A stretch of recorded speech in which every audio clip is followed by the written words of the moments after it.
and the Burchfield Penney Art Center is on Buffalo State College.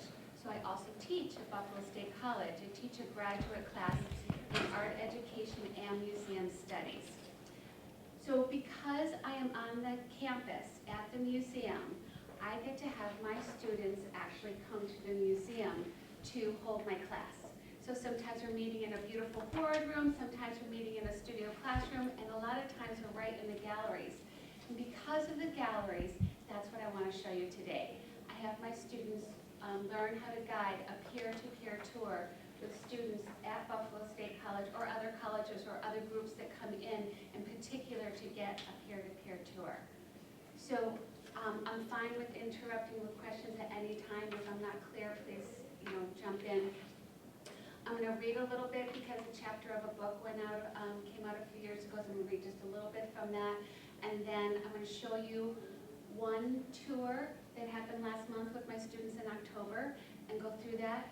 And then we're going to actually see little bits of little other tours just to get an idea of how other tours go. But then the other half is going to be us doing a tour as well. So we're going to be doing one. So peer-to-peer tours. Envision college students touring their peers in a museum setting. They casually gather around an artwork intermingling. It might not be evident at first glance who is guiding the tour, but there is no denying the students' comfortable mannerisms, active engagement, and animated conversations through visual learning. These students are participating in a peer-to-peer tour at the Burchfield Penney Art Center at Buffalo State College. While college students have a variety of styles, peer-to-peer learning in higher education declares to one another as members of the academic community that we are in this together. So why peer-to-peer tours? So peer-to-peer tours go out of the need to serve the college learning community. The goal of Buffalo State College is to inspire a lifelong passion for learning and is dedicated to the excellence of teaching, scholarship, and cultural enrichment. The museum's mission is to encourage visual literacy through visual learning and to celebrate the richly creative and diverse community. Peer-to-peer tours developed as one way to achieve both goals. Faculty who register for peer-to-peer tours are looking for their students to re-examine the same course content they are teaching from a visual perspective. Visiting students are asked to take a trusted leap to share openly with the leadership of their peer guides. Faculty and students experience the opportunity to utilize artwork as a catalyst for engaging learning within the framework of this unique platform. The result is an in-depth connection to their course content using visual literacy.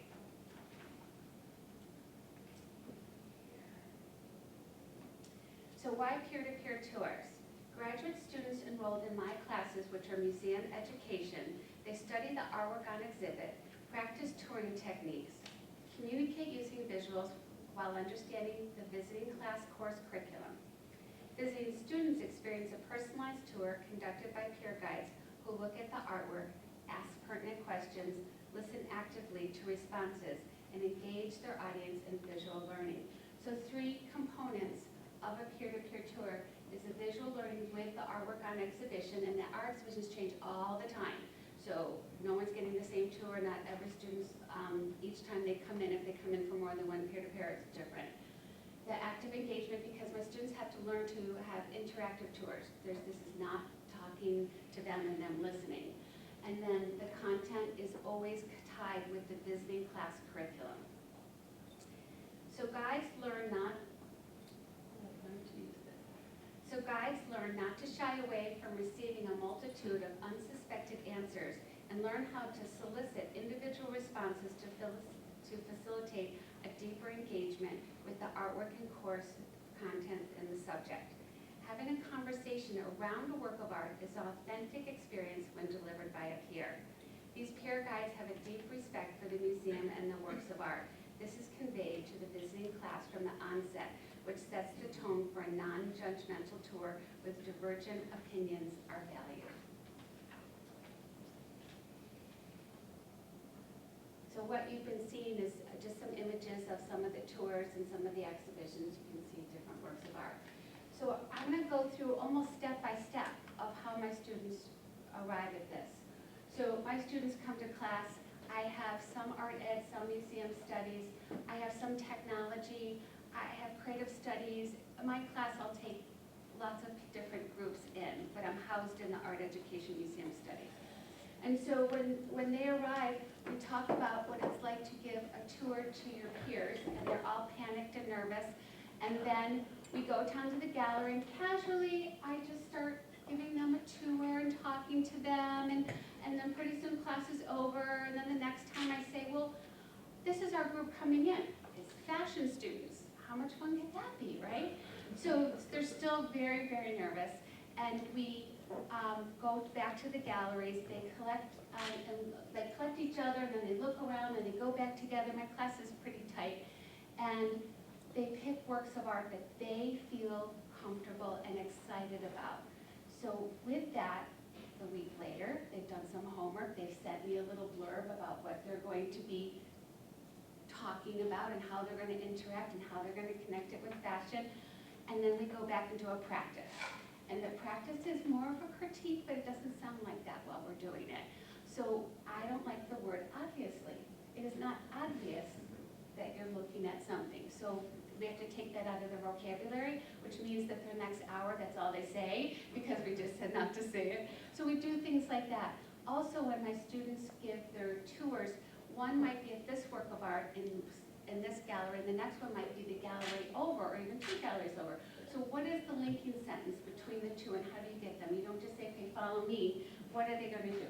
So then, right before the fashion students arrived, we had a little bit of time, and we walked through what we were going to say. This was our last little bit. Just really quickly, they give one sentence and say, okay, I'm fine, and to get their confidence back up. And sometimes we don't have that. So here I am just reading the group of fashion students. They have to take their backpacks off, that kind of thing. Their professor is with them. And this group has come a lot, not this particular students, but fashion. So if their professor couldn't come, I would say it's fine because I know now the students. So I welcome them. But Molly took over. So Molly stood there and said, just like we could do, turn around and look out the windows. And Molly said, look out those windows. And we had big windows by our entrance. So what does the weather look like? So what does the weather look like, you guys? Drizzly. Drizzly. It does. And so she linked that with walking into the gallery. So Molly said, now what do you think about the weather here? And so they looked at this work of art and they said, what are some of the things? Windy. Absolutely. So why do you say windy? What do you see? It looks like everything's moving to the right. The lines are pointing to the right. Yes, and do we have other clues that the wind might be happening in this painting? The cloud direction. The cloud directions, yes. And for those of you that know Charles Burchfield's work, those clouds are his signature little line going through there. Absolutely. So this is a detail of the bottom corner. So what else do we see? Eyes. Absolutely. And another detail. Butterfly. Butterfly wings. And more eyes, absolutely.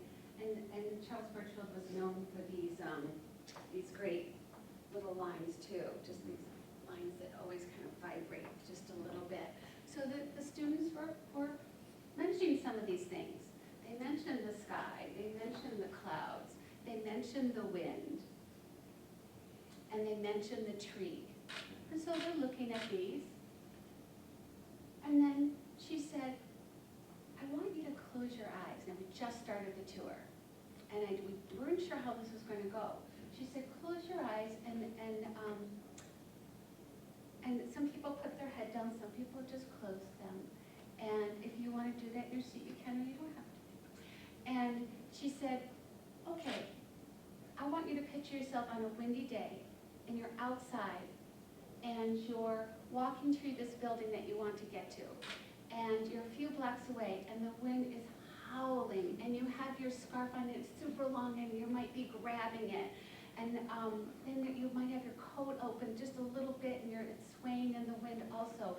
And this gust is coming through, and you're just about to open the door. And she said, show me where your arms are, your legs are, where's your body? So she said, 1, 2, 3, open your eyes, and they were like this, they were like this. And she was so great because she said, how's your hair? I'm having a bad hair day. And so my students are making these tours. I'm not making them, they are. They're using their humor. I tell them, do not get dressed up or get dressed up. Like, come as you are, you're a student. So it was wonderful because they now got to experience the wind a little bit, which is one of the primary,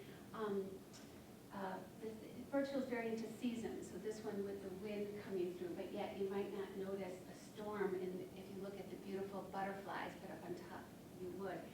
And so she went back to them and said, I heard that you're going to be designing a line of clothing that's going out in a couple months in Paris, and they gave you this great tent. The whole top of it's going to be completely covered, but the season you're going is going to be incredibly windy. And so the wind's going to gust through your whole fashion, line when you're walking on the runway. So what with the work of art how are you going to describe what your fashion line is like and incorporate it with this work of art? So what are some things that you see that you might design your fashion looking at this work of art? Clothes that flow. Clothes that flow. So they might just flicker. They might even move on their own. So not that controlled look. Fashion designers are controlled. This might not be uncontrolled with the fashion coming through. Excellent. One thing they said was that they might take the bottom half of this work of art and make it the bottom half of their garments. It's really colorful with these dark black lines, and the top more gray to show maybe a storm coming through. Is there another one? Polka dots. Polka dots. Why do you say polka dots? Because of all those eyes. Because of the eyes looking out. That'd be fun, having these eyelashes flickering off of your garment. So we did get them loosened up a little bit, and it was daring to do something right away. We all agreed before she did it, and how proud we were of her to try it. We didn't say, oh no, don't try it. And then another student, she led the class just visually to another student that was intermingled with everybody, and they did the nature, so nature to nature. So they now in the next gallery over, looking at a photograph, and she said, take a look at this.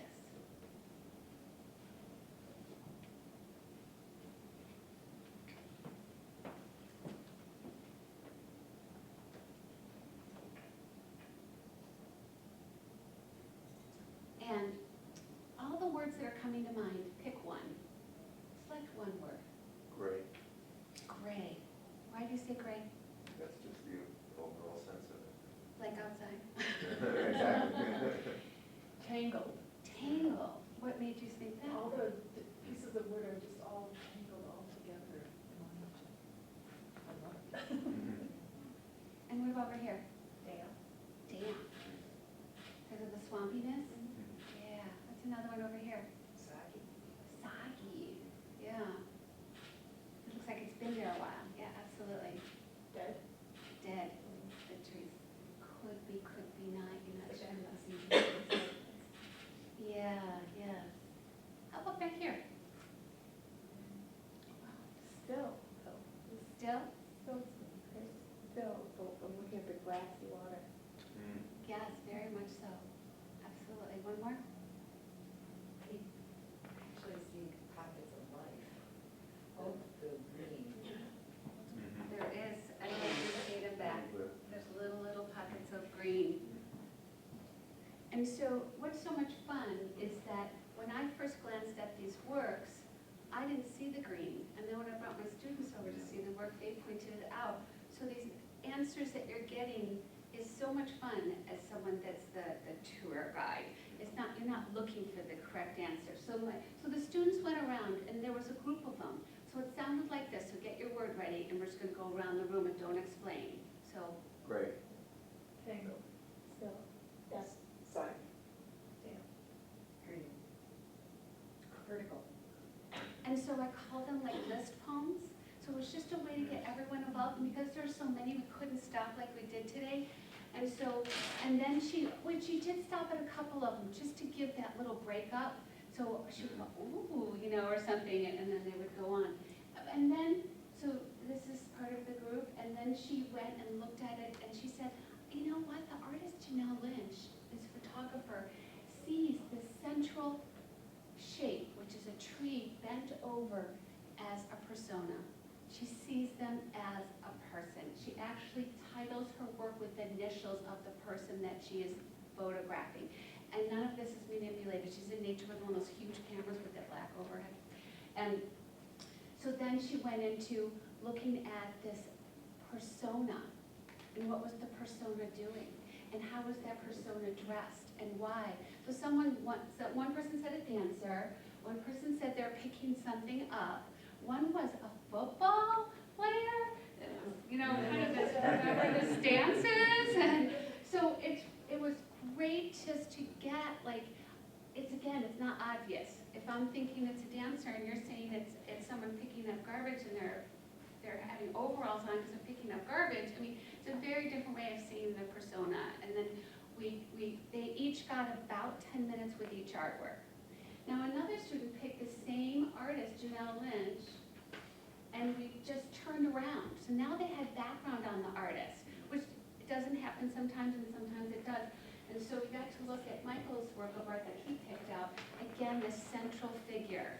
And he went and talked about this vine that carries through this central figure and what that vine, how it was reacting and what they thought of it, and then bringing it back to fashion again. And we even brought in professions and what a profession would do and why. And I was thinking professions, and so people came up with a huge amount of diverse answers of what that person that Janelle Lynch is looking at that tree to do the persona, what is their profession? So, and Michael's a technology person, and he had that group wrapped around his finger for those 10 minutes. And then we linked it over to another gallery, to Allison, and she picked out this work of art. It's very hard to see. I had to actually get the artist to send me the image because it's white paper with sulfur, copper, like salt, on it, and there's a detail. And I was like, she's picking that. This exhibition part was like salon style. How are we going to focus? But she had us focusing. And she picked it out. She said what influenced her were these little pencil lines that she saw. This is my student. And she handed everyone out a big sticky note. And as they talked about the work of art, they said what they thought it looked like. And actually, let me go back. So what do you think it looks like? Pinwheel. Pinwheel.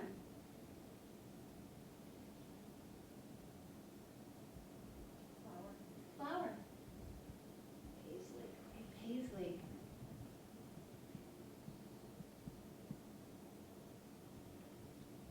Anything about the details? Jewelry. Jewelry. So as she handed out these papers, she said, "What's your favorite designer?" And they all said Prada.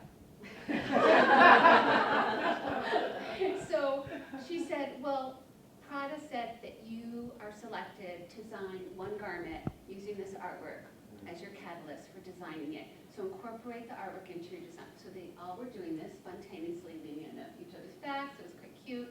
And then we went back to the artwork again, and she said, now the artist actually has a transition, a time that the work changes. She does her work at night, and in the morning, because of the salt and the water she uses, it changes. And so in the morning, she gets to really see what her artwork is. And that change is going to happen with you too. And that Prada said, good design, but guess what? We need you to change it. So they all had to change their design right then and there on their little sticky note, which was really fun because they're always thinking, I'm perfect, here it is. Or don't look at it thinking, I can't wait till someone shows it, you know. And so it was really fun for her to, again, go back to the artwork. So what I'm showing you is that we start with the artwork, we go into the subject that the visiting class is all about, and then we go back to the artwork. It's always going back to the artwork. We made a really nice transition upstairs, so we had to walk all the way upstairs, and this is a Western New York artist.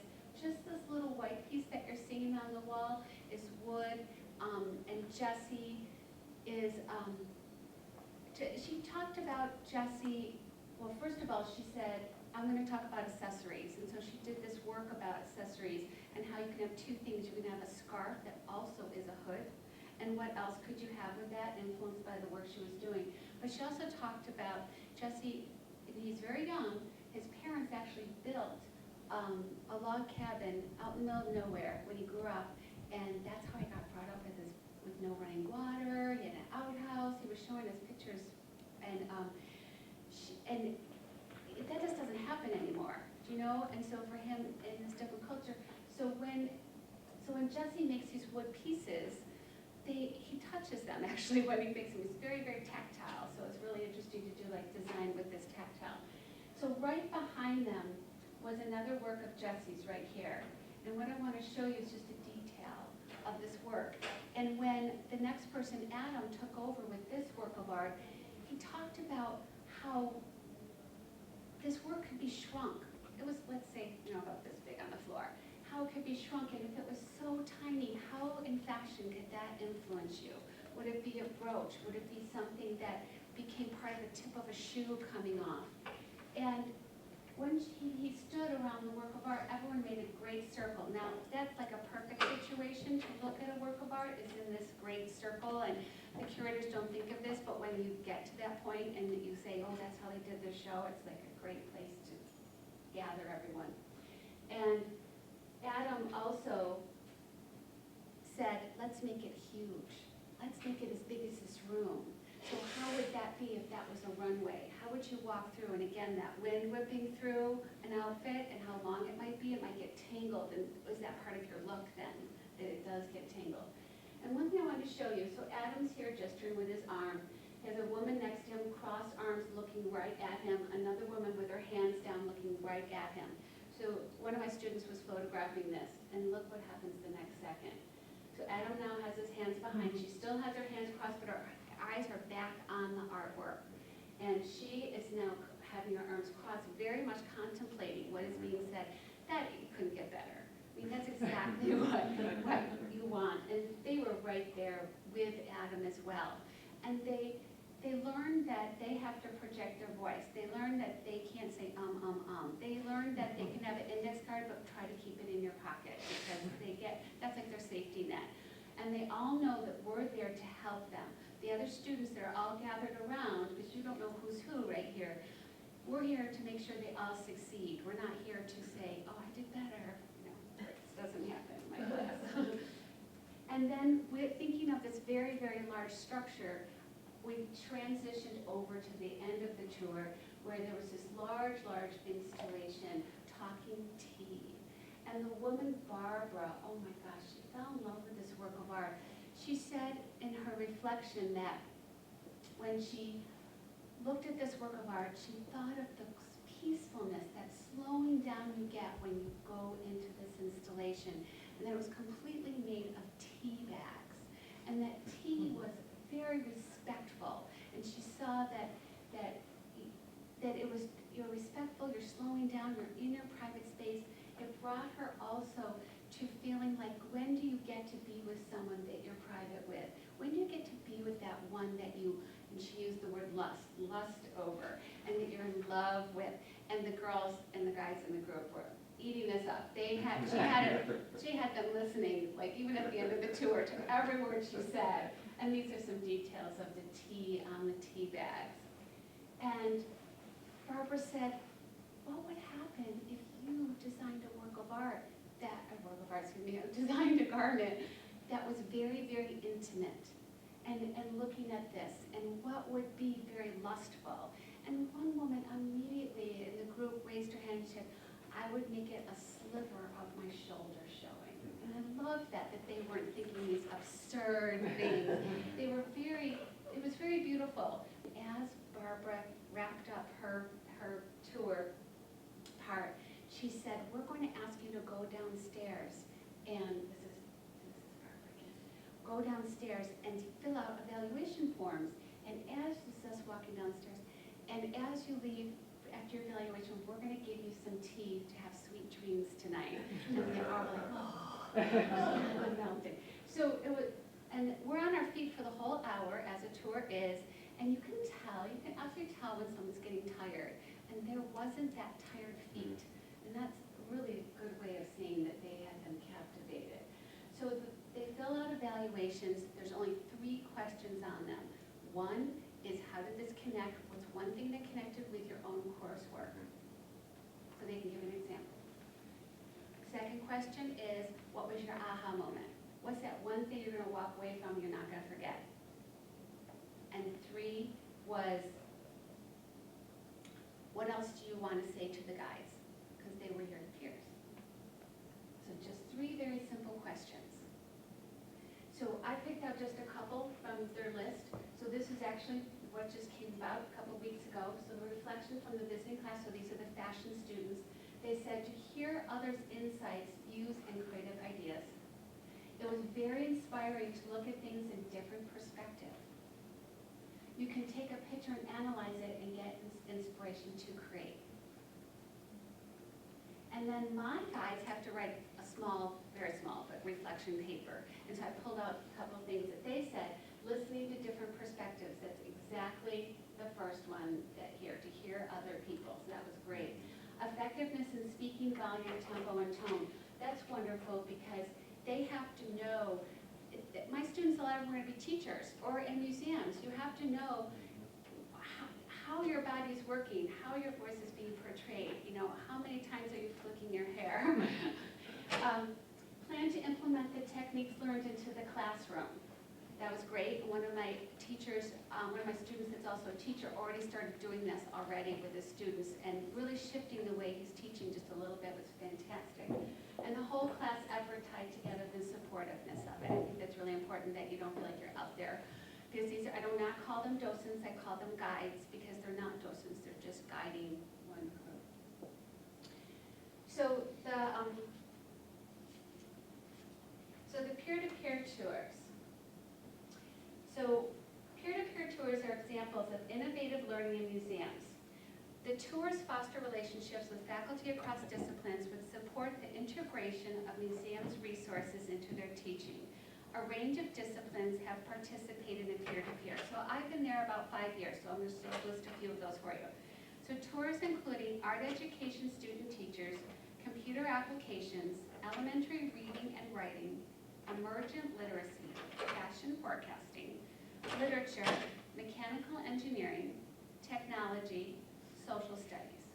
Tours also included intensive writing classes with the design department, social justice, and they were doing a coursework in social work, and service learning and sociology department. So you can see we really cross boundaries and borders in the school. But mechanical engineering kind of topped us all. We were like, what are we going to do? And we didn't even understand their lingo. So Confianza Joseph, one of my students, she decided she was going to take this on. She was really going to empower herself. And she studied and studied and studied. And so in her reflection, she wrote, in order to understand the group we were dealing with, we had to learn their lingo and understand their passion. Mechanical engineering is the mechanics of the operation of mechanical systems.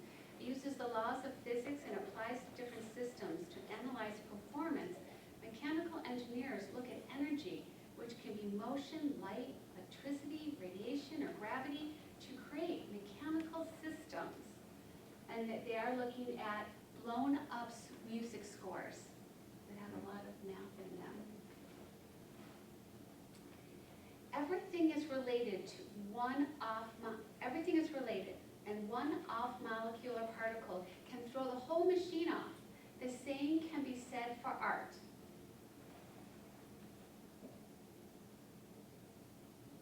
If the composition is off, it can throw off the work. Newton's first law of motion relates to this.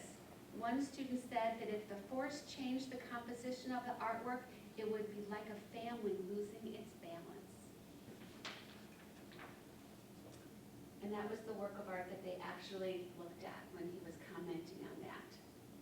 And so the mechanical engineering students did a reflection, and I want to read you some of them because they're so unique, that I saw the way still images portray fluid motion, center of gravity and Newton's third law, objects in motion. We were able to see some of the physical laws used in the classroom in action. I could see fluid flow in the work of art. I saw one piece that reminded me of a turbulent waterfall. All fluids were in static equilibrium. Not everything is always so cut and dry like the sciences. Saw artwork in a different perspective. There is more commonality between art and my major than I thought. We were able to see a visual representation of engineering concepts.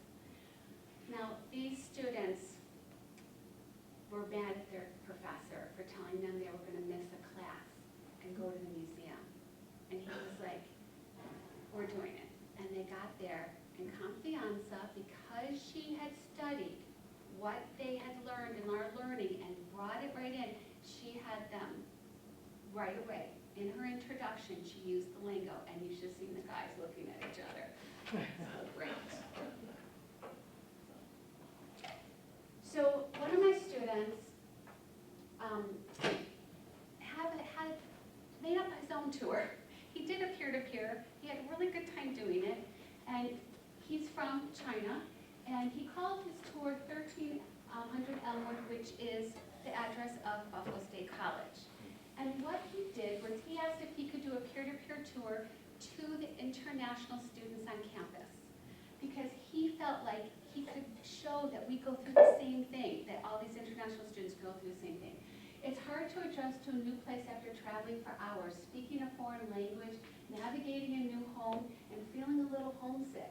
And June, oh my gosh, he just gathered all these international students together, said, come over, I'm going to give you a tour. Got it all okay with, that department, and figured it out. And he designed his whole tour. I just watched it. I just watched him go through it. And he picked works that had a lot to do with, like this one is a little work about Niagara Falls. And he talked about, well, that's what people say they go to. You go to Buffalo, you go to Niagara Falls. And so what did we leave behind in China, or where we were from, that was the place? And so he kept going back and forth of what it was like. What was it like to sit in, here, I'll go back in a minute. So he brought them into a place, installation called Secret Spaces. And so in this, you're supposed to leave your mark, your secret. And right before that, he had talked to them about what it's like to sit on a plane for that many hours and be that cramped, not getting up that much, and you're next to strangers.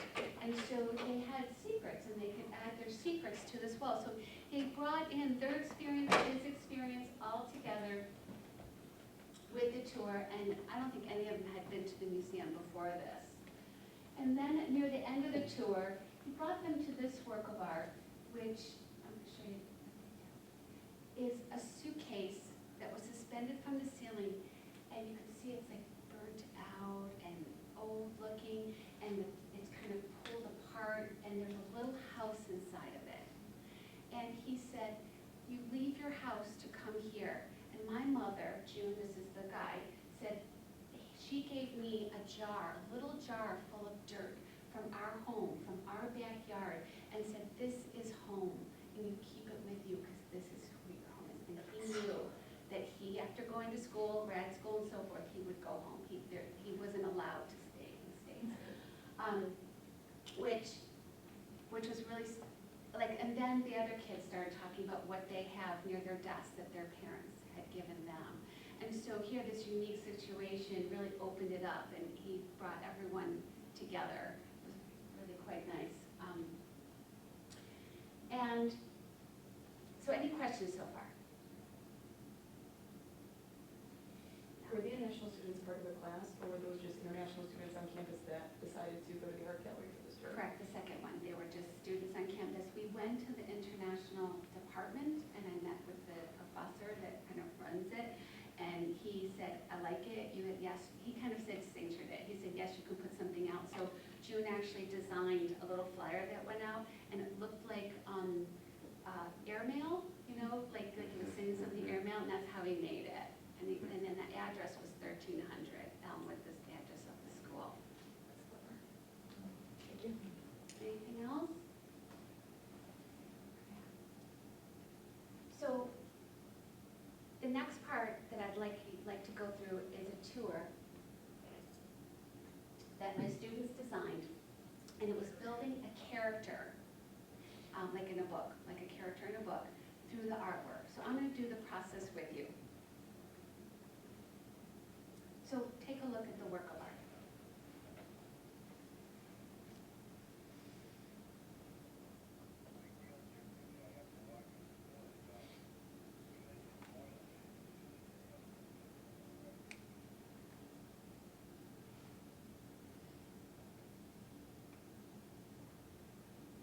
I'm going to show you two details. So one of the side and then one of the other side.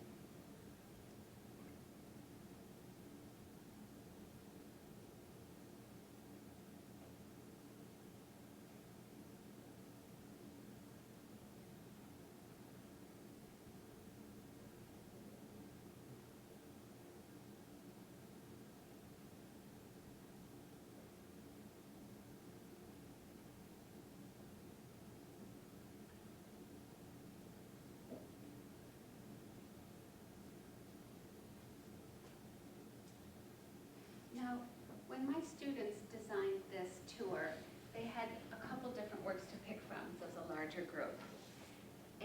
But you'll just use this work of art to start with.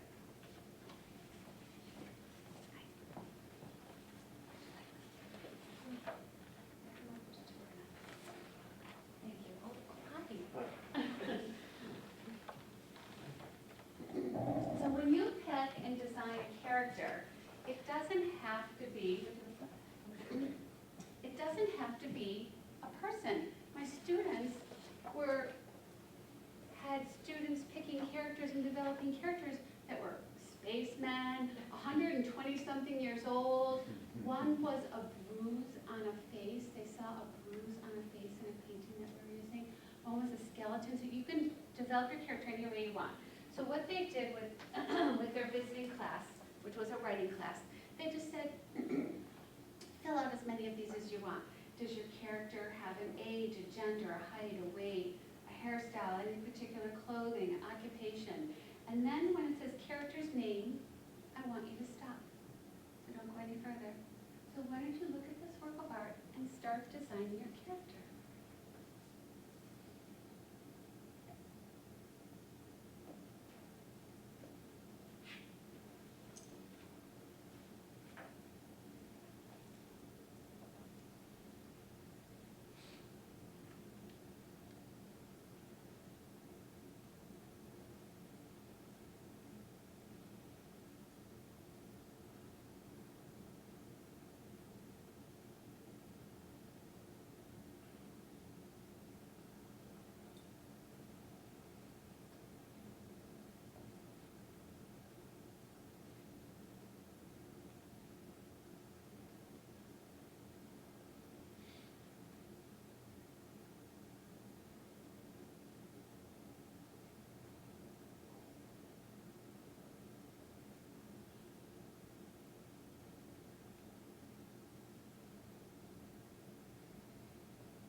make sure you have a name.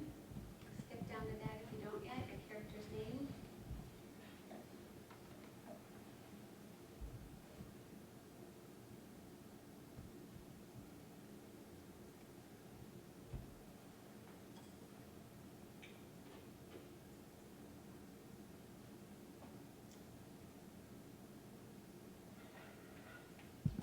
Okay. So, we all looked at the same work of art, and so what are some of, I want someone to introduce themselves as their character. Can someone do that for me? What is someone's character's name? Mine's Jimmy. Hi, Jimmy. I'm about 50, I'm a guy, obviously. Tall, thin, short hair, probably gray, wearing denim, some boots. I work at some kind of a mine, it could be, some sort of a, I don't know what you call mine, some kind of a mine. I've had a long day, but I also have a hobby, I like to play music, play guitar on the weekends. Excellent. And your name again was Jimmy? Jimmy. Great, Jimmy. That was wonderful. Who's next? Thank you. My character's name is Terry. Terry is a Ford Taurus. Terry's maybe about 4 or 5 years old. Not a new car. Terry's male. Mid-sized economy car. And he's probably like navy blue, kind of nothing that jumps out and grabs your attention. He's a rental car. And so he's got, as far as hair and clothing, I was thinking more about like scuff marks and the slight little bit signs of use, but not so significant that you would not want him as a rental car. And for accessories, he has very basic radio, but he does have a GPS system. Terry, that is awesome. And his hobbies, he really, really enjoys the special attention that he gets when you return the car. Excellent. Someone else? Can you show the close-up of the left side? So my character is Aqua Libra, the free water on the windshield. And it's an immortal without gender. The hair and the clothing and the style is all related to the flow of the water. So it's not, it changes all the time. The accessories are the little drops of water that sort of float around, and the shadows that are created by the flow of the water. And it's a kind of a water sprite that will guide the traveler. Oh my gosh, say your name again. Aqua Libra. Aqua Libra. You're gonna have to meet Terry. Terry. Terry. We'll talk. Can you tell me your character's name? Sure. My character's name is Christopher. Christopher. Yes. Tell us about Christopher. Christopher is very old, male, tiny, very lightweight, wears robes, and favorite accessory is a chain. Occupation is a saint. And of course his hobby is keeping people safe on the road. Ah, nice. Very nice. And what was your name? Actually, I thought of the name first before you told me, don't think of the name first. But for me, Oh, this, no, you put it. well, I know, but that was like, I went there, so I tried to step back.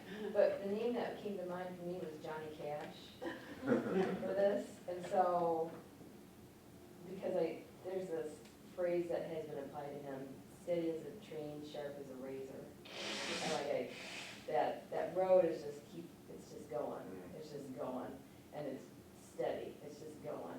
And then sharp as a razor, you have those really distinct, the Aqua Libra lines over there on the left. And I thought that the character would, obviously male, and not that it was Johnny Cash, but it had the sensibility of Johnny Cash, where there was just a resignation to life. That was it. So far, can you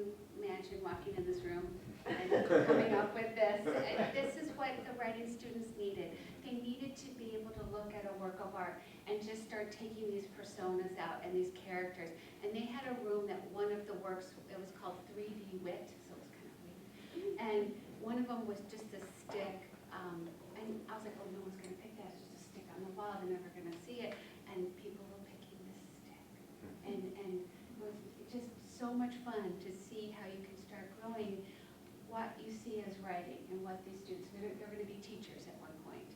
So who do we have over here? Either one of you? Sure. So I'm Sarah. Hi, Sarah. Hello. So I'm 18, I'm a freshman in college. Just average height, average weight, fairly average student. Ponytail, yoga pants, if you're driving, to be comfortable. And my accessories are cools, and my hobby is singing to the radio. Nice, nice. Regular. Right. Okay, so we didn't get to everybody, but so you started building your persona. So what my students did, and they completely made this up, and they all got together and said, this is what we're gonna do, and I fell in love with it. And I brag about it to other classes, because if they wanna copy and tweak it, I'm like, please do. So what you do now is now your persona is you. So I'm not talking as Kathy anymore, I'm talking as my water droplet, or I'm talking as my new person. And you're looking at this work of art through their eyes. So what do you see, let's say as your water droplet, what do you see in this work of art? I'm gonna tell you this. I'm worried because sunlight is dangerous for me. I morph. Maybe it's not so dangerous. As I develop the story, I get to morph into a gaseous. Wonderful, so the light becomes actually dangerous to her. How does it fit back in your characters? I didn't hear your character's name yet. Me? Yes. I just came up with Oscar, and he was heading towards some sort of storm, either a snowstorm or a tornado even, because that's how it kind of looked to me. And this would be like, he made it, or else he died and he's in heaven, because that kind of looks like there's something kind of spiritual about it, so. So either, yes, he made it, Or and then that, yes, it's still good, either way, he's in that place. So the rest of us, and aren't our personas for 1 second, can look at this work of art and say, oh, I wasn't thinking that at all. I was thinking some religious.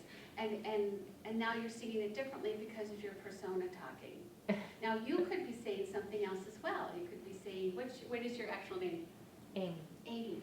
Amy could be saying, oh my gosh, there's a tree in my backyard, and I wonder if the light ever goes through it like this because I'm never up early in the morning. You could be making up your own scenario.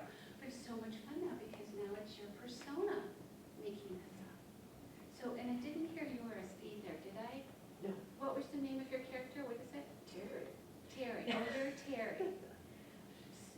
Wait a minute, you're Terry. There's two Terrys. Yes, two Terrys. You're Terry too? Right. Who's your Terry? Well, my Terry was somebody who looks a lot like me and is driving somewhere in Terry, probably. Hoping to get home because it's so darn nasty out. Okay, and so how does Terry see this? It's warm now. So now we actually have the warmth. Isn't that great after hearing our speaker this morning? So now we can feel warmth. It's wonderful. And then look at this work of art. Now I'm going to tell you that this is a large trunk, like a real size trunk. And the artist suspended from the ceiling and had all of these vines actually grow around it, but then he morphed it onto it. And it looks like it is tight, very, very tight. It does not look like it's going to bust open. And your character, years ago, owned this trunk. And you put inside of it a secret. You knew no one was going to see it. It was yours. It grew old, like you kind of maybe grew old. And the vines are all around it. And there's no way when you look at this work of art, you think anyone's going to open it. It doesn't feel that way. But what is your character's secret?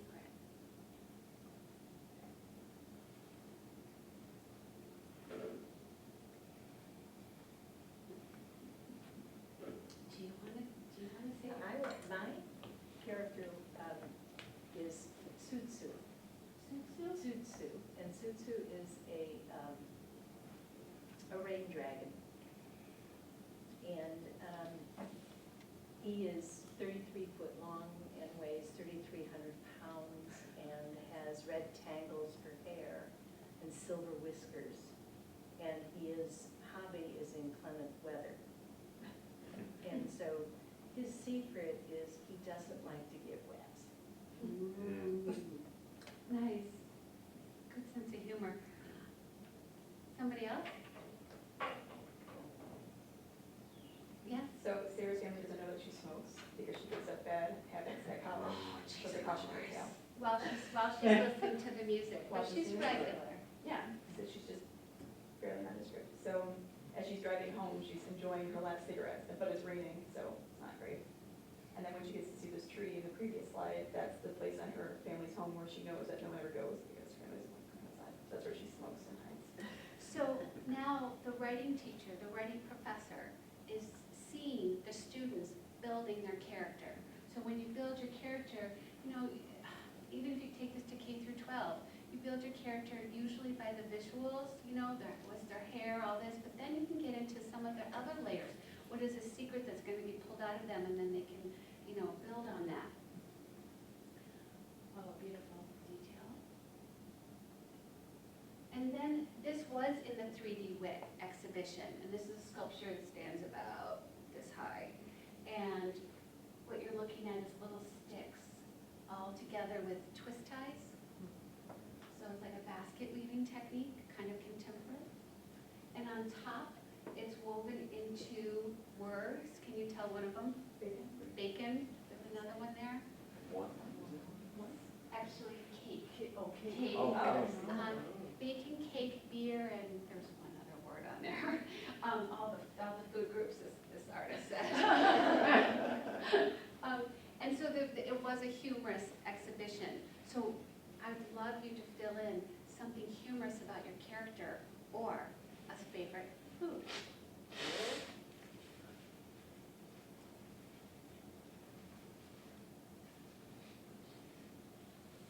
Who hasn't shared anything yet? Is anyone I need to know more about their character?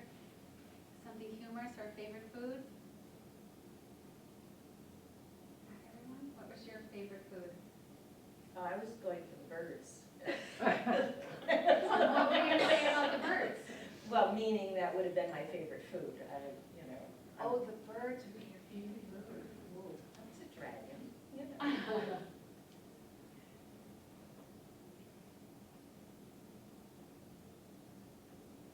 And then I want you to picture yourself, your character. Now you're back in your character, okay, Terry's and everyone. And so you're back in your character. This is a very, very long wall, part of an installation. And it's beautiful color. The colors are smashing. They're amazing. And when you stand in front of it, as time goes, the lighting changes in the room and changes the color. And it actually, in a metaphorical way, changes the truth. What is really going on? It changes the colors dramatically. And in the installation, you could get your picture taken in a photo booth, and the pictures were on this table, but as they got photographed, if I went in the booth, my picture was taken green, and say you went in the booth later, and your picture would be over mine in red. So what happens with the lighting, this is a wall, again, of large photographs, and so when the lighting changed, you saw, well, here's the red and the green, and then when the lighting changed, you saw the one face, one figure, and the persona, and then it changed back to the other as the lighting changed. And so the room is almost, it was very, very playful, really interactive. But really, if you start thinking about it, the light changed everything. And I knew that the artist's work before this, she did a series of portraits, and they were very, very dark, like, oh my God, just the skin was just almost like burnt out, and I couldn't figure them out, and I kept looking at them, and I finally realized through a conversation that she was photographing the damage of sun on people's faces. Something you couldn't see, but yet I can't tell, you can't tell how much I've been in the sun, but I'm gonna guess if I was in that picture, it wouldn't be pretty. And I love the idea that light changes what we really see about someone. And is there something, if how I worded it was, what was revealed when the light changed and with your character?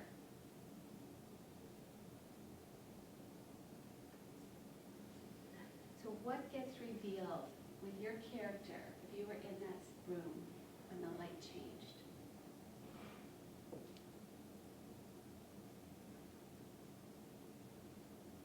Do you have something? I don't know, that viney box, I'm still thinking of the secret, I think actually that's Johnny Cash's heart. And what the secret inside is something that even he doesn't wanna know. And so maybe though the secret is that Johnny Cash actually wants to be happy, so if the light would change, that would be his hope for himself, but he doesn't care about that hope. Wow. And I have got to say, if you're reading a book and you get a character that comes out with that, how incredible. But to get to that point does take other things, and I think one of the things it takes is looking at artwork. That you can look at the artwork to kind of branch out, get your ego kind of out of it. One other person? How about way back here? I know you've been quiet. Sure. My character's name is Henry, so. Henry? Yeah. Do you want me to go through the whole thing, or just? Oh, the please, secret? if you don't mind. Oh, okay. He's mid-40s, obviously a male, McKinley. He's close to 6 feet, 170 pounds, short cropped hair, casual clothing, just wears a watch, nothing else. He's an insurance agent, and he just likes watching sports on TV. His secret is that he's married, but he has a child with another woman, so his wife doesn't know that. And then his, what's revealed is all his guilt when the light changes about that. Okay, good. Grief over that. Okay. Excellent, thank you. That's not me, by the way.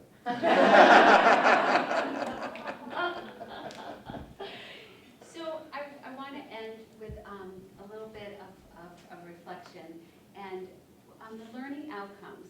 The students' perspective on ways to use artwork to communicate ideas was heightened after leading their peer tours. Guides commented on how a range of ideas were discussed and how one insight could make a difference in understanding the work of art. Students observed how diverse subjects could be integrated into the art museum while still holding the integrity of the artwork. The visiting students' concept of art evolved after participating on a peer tour. They gained insight into multiple methods of expressing. Seeing was not enough, and different approaches to viewing art were valid. One student in elementary education remarked, "I see a different world behind a work of art." Guides designed tours to examine new perspectives for student teachers in art education. Influenced by the initial artwork viewed on the tour, students developed a persona contrived from the work of art. While in character, the discussion was lively, and the new persona being called upon throughout the tour answered questions. Speaking from their character's voice, just like you did, enhanced the way artwork was selected and discussed. The character took on personal traits, developing a history. The character's narrative made many of us more open to discussion, remarked a visiting student. I really enjoyed the continuous thread created by our character's perception. Looking at things that would not normally have been chosen were commonly heard. An art education student selected a bruise found on a woman's face in the painting as her character. Throughout the tour, the bruise created a narrative that included a vantage point, a song, and a secret. When students were asked to dance to music, it was out of their comfort zone, but students felt more comfortable and uninhibited since it was their persona, a bride, a skeleton, a birthday cake, moving around space or water. I will remember my character Nora and how she interacted with art today. I want to thank you very much for coming.